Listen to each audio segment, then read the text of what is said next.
miles long, caught somewhere between a boy and man. She was 17 and she was far from in between. It was summertime in northern Michigan.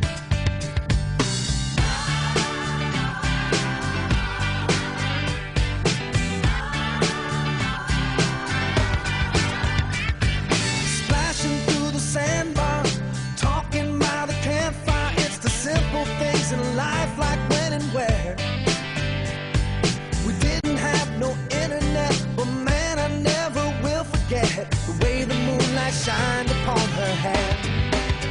And we were trying different things, and we were smoking funny things, making love out by the lake to our favorite song, sipping whiskey out the bottle, not thinking about tomorrow, singing Sweet Home Alabama all summer long.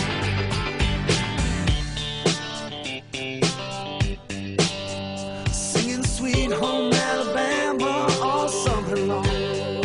Catching walleye from the dock, watching the waves roll off the rocks. She'll forever hold a spot inside my soul. We'd blister in the sun, we couldn't wait for night to come to hit that sand and